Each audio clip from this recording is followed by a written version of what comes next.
excited. We got Butterbean coming on. I'm going to come talk to all you guys. I read a piece this morning. Khabib Nurmagomedov came out and he said, and I didn't get to read the article. I only read the headline. In fairness, I only read the headline. But the headline of the article was Nurmagomedov made a quote that said, my next fight, and he's got one lined up now. He's going to do this one. He's talking about after that. My next fight is for the championship or I won't fight UFC again. And I just want to pump the brakes right there. First off, I want to know who advised him to say that. And secondly, it's like, Khabib, hold on a second. You're not being disrespected, man. Everybody loves Khabib Nurmagomedov.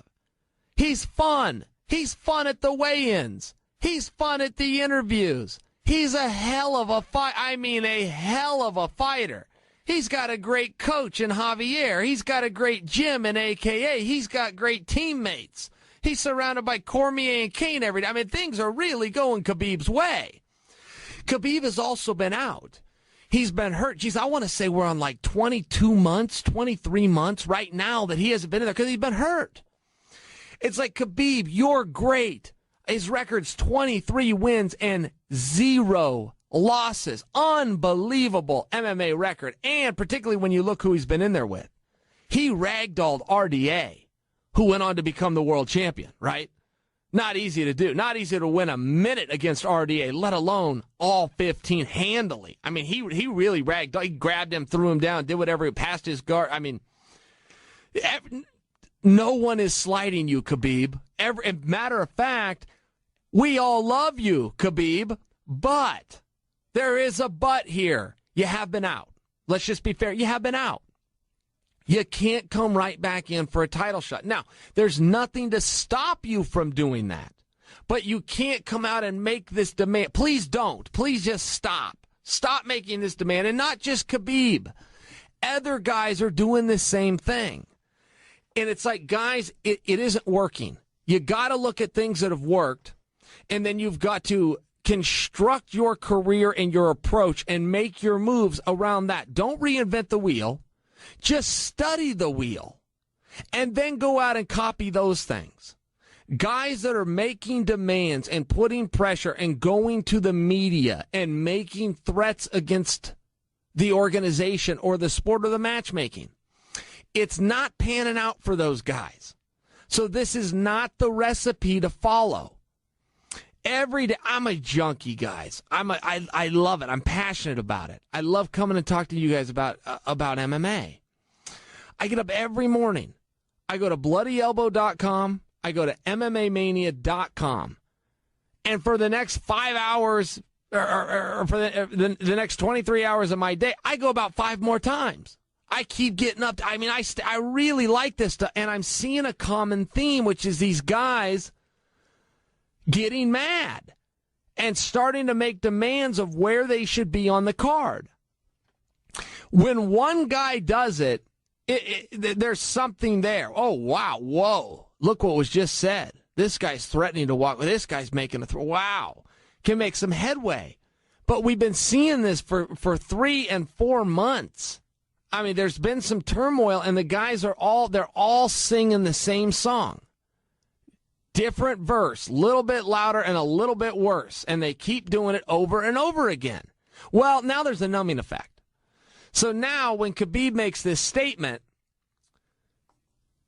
there's nothing on it. It was done yesterday by somebody else. It was done a week ago by somebody before that. It was done 5 times the month before. When everybody starts doing it, it just loses its appeal. It just becomes business as usual. And it's a hard time to get anywhere. I would encourage Khabib, who can beat anybody in that division, who could become the world championship. Now, that's not a guarantee. There's guys that can beat him too, but there's nobody Khabib can't beat. He's got the skill set, and he already proved it. He's already proved it. 23-0 with a ragdoll victory over RDA. We know he can do it.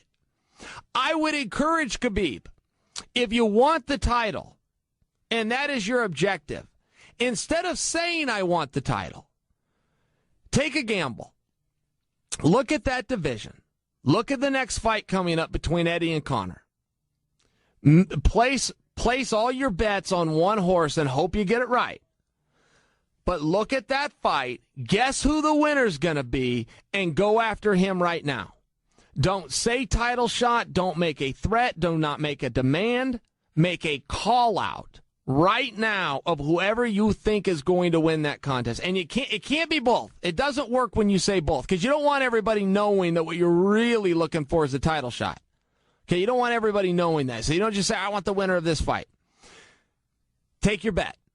If you think it's going to be Eddie, lay into Eddie with everything you've got. And one of the other problems when you say one of two guys is that you split your fan base. You need your base to all get laser focused in the direction you want them. So if you say I'll take on either guy, well, then half your fans are going to think it's Conor and half your fans are going to think it's be Eddie, and they're all supporting you. They're all on the side of Khabib, but now their message is split. Pick a guy, put your chips down, and then see what happens. It's not a bulletproof plan because anything can happen in that octagon, but that's still the best strategy. Do not say title shot. Title shots don't sell. People miss this. It's a good marketing tool. Main events are a good marketing tool, too. They don't sell. Grudge matches sell. Number one thing that works is a grudge match. So go out and get the grudge going. And if a byproduct of that is that guy happens to have the belt, well, guess what? Now you're also fighting for a title. So let that be your strategy. Don't come out and make any kinds of demands. That's just what I would offer. That's just what I would offer. Khabib, great guy and an even greater talent. I don't know that he's a guy that needs a ton of advice. He seems to have this thing pretty well figured out. But when you start banging the same drum that other people are banging, your message just gets lost. And unfortunately, this is where we're at in MMA right now. Everybody's saying the same damn thing. They're all saying the same thing. You know, if you're looking at Conor McGregor and going, wow, this guy's really got it figured out. You can't start talking with an Irish accent, get a tattoo on your neck, and show up wearing fantastic suits. You just can't. Great gimmick, but you got to wait 10 years to do it. You got to wait 50 till Conor's done, and then look back and go, hey, there's a guy that had it figured out. I'm going to get inspired by him. You can't take a guy at the same time that he's there and show up and take his gimmick. It doesn't work. It just simply does not work. So keep that in mind. And it all ties back into Butterbean. And I've never really got to speak to Butterbean.